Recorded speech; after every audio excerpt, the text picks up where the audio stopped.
Welcome back to my channel. আমি Rulli Amit ব্লগে আরও একবার তোমাদেরকে অনেক অনেক স্বাগত।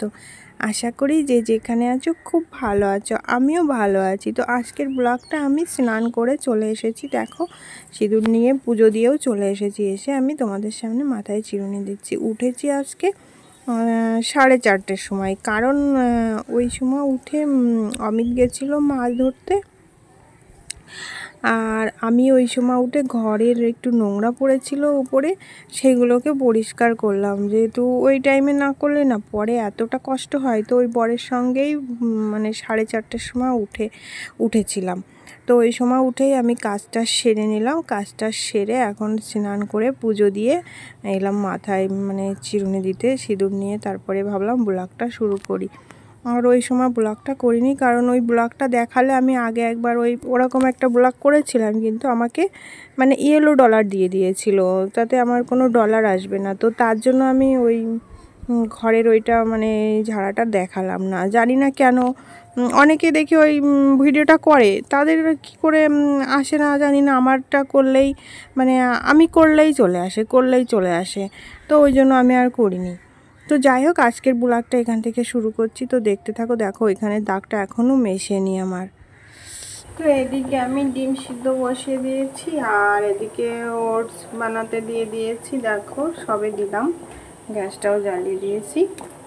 আর এদিকে দেখো ছোলা সিদ্ধ করে রেখেছি, এগুলোকে ভালো করে ধুতে হবে। ধুয়ে নিয়েছিলাম, তবুও সিদ্ধ করলে কেমন একটা হয়। এবার হচ্ছে এগুলোকে ধুয়ে অমিতকে দেবো, আর আমি হচ্ছে এটা খাবো। আমার হচ্ছে ছোলা খেতে ভালো। এই দেখো সকালবেলা মাছ ধরে এনেছিল, কেটে রেখেছি। এই যে আর অর্ধেক কটা একটা চাচাকে দিয়ে দিয়েছি। আর কালকের 3 পিস ছিল এই যে। আর এখানে আমি কেটে নিয়েছি টমেটো, পেঁয়াজ, আদা, রসুনটা অল্প করে দিয়েছি, আর লঙ্কা। এগুলোকে মিক্সার করে নেব। আর এই দেখো লাউ ছিল এইটুকু, লাউটা কেটে নিয়েছি। এটাকে টক রান্না করব, লাউ দিয়ে মাছ দিয়ে টক হবে, আর মাছের ঝোল হবে। তো বাবা কষ্ট হয়ে গেছে। দেখো মাছ ভাজতে দিয়েছি, মাছ ভাজার চটপট আওয়াজ শুনতে পাচ্ছ। আর ওদিকে বসিয়ে দিয়েছি লাউ। আর এই দেখো এই কটাও ভেজে নেব, তারপরে মশলাটাও করে রেখেছি। সব কিছু গুছিয়ে নিয়েছি, এখন রান্নাটা করলে হয়ে যায়। দেখো মশলাটা প্রায় লাল লাল হয়ে গেছে। অনেক সময় ধরেই মশলাটা কষিয়ে নিচ্ছি। মশলাটা যতটা কষাতে পারবো কষিয়ে নেব, কারণ টেস্ট হয় ভালো মশলাটা যতটা কষিয়ে নেব। তেল ছেড়ে দিয়ে তারপরে তেলটা চারদিক থেকে ছেড়ে দেবে, তারপরে আমি জল দিয়ে দেবো।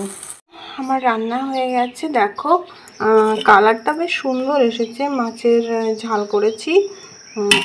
আর এই যে এই বাটিটাতে কাকাকে দেবো, একটা কাকা আছে, ওই কাকাকে দেব। আর এই যে টকের কথা শুনলে সবাই হাসো, ঝোল টক মাছ দিয়ে। আর ওটাতে কালো বুনো ভাত আছে। রান্না তো হয়ে গেছে। আর এই দেখো নিচেই রেখেছি, নিচেই খাই আমরা, কারণ টেবিল আছে।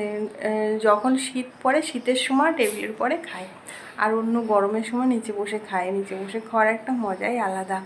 তো যাই হোক, রান্নাটা তো হয়ে গেছে। এখন আমি মানে স্নান করবো আবার। তারপর তো করে সকালে পুজো দিয়েছিলাম। এখন আবার যাব আমার গোপুসোনাকে শিবা দিতে। তা গোপুসোনাকে আজকে দুপুরে খেজুর দিয়ে দেবো। সব দিন তো আর ভোগ দিই না, তো এক একদিন এক একটা জিনিস দিয়ে দিই। তো যাবো স্নান করে গোপুসোনাকে দিয়ে আসি, তারপরে আমরা খেয়ে নেব। তো ভিডিওটা দেখতে থাকো, ভালো লাগবে।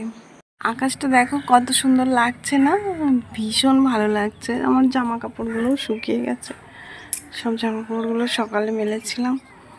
আর আমার তো আকাশটা দেখলে মানে মনে হচ্ছে আকাশে উড়ে চলে যায়, এত সুন্দর লাগছে। দেখো